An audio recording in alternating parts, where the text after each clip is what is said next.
ಆತ್ಮೀಯ ಶಿಕ್ಷಕ ಆಕಾಂಕ್ಷಿಗಳೇ, ತಮ್ಮೆಲ್ಲರಿಗೂ ಸ್ವಾಗತ. PST GPT HSTR ಶಿಕ್ಷಕರ ನೇಮಕಾತಿ 2026 15,000 ಶಿಕ್ಷಕರ ನೇಮಕಾತಿ ನೋಟಿಫಿಕೇಶನ್ ಆಗುತ್ತೆ ಅನ್ನೋದ್ರ ಬಗ್ಗೆ ಕಾದು ಕೂತ ಶಿಕ್ಷಕ ಆಕಾಂಕ್ಷಿಗಳಿಗೆ ಇನ್ನೂ ಕೂಡ ಅಧಿಕೃತವಾಗಿ ಸರ್ಕಾರದಿಂದ ಯಾವುದೇ ಅಧಿಸೂಚನೆ ಬಂದಿರುವುದಿಲ್ಲ.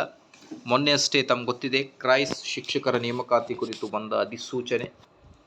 ಸೊ ಈಗ PST GPT ಮತ್ತು HSTR ನೇಮಕಾತಿಗಳ ಕುರಿತು ಸರ್ಕಾರದಿಂದ ನೋಟಿಫಿಕೇಶನ್ ಯಾವಾಗ ಅನ್ನೋದೇ ಒಂದು ದೊಡ್ಡ ಪ್ರಶ್ನೆಯಾಗಿರುತ್ತೆ ವೀಕ್ಷಕರೇ.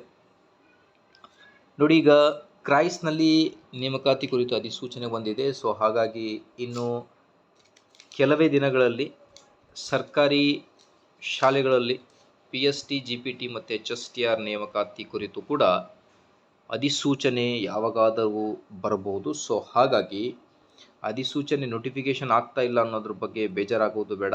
ಕಾಂಪಿಟೇಷನ್ ಲೆವೆಲ್ ಬಹಳನೇ ಹೈ ಆಗಿರುತ್ತೆ.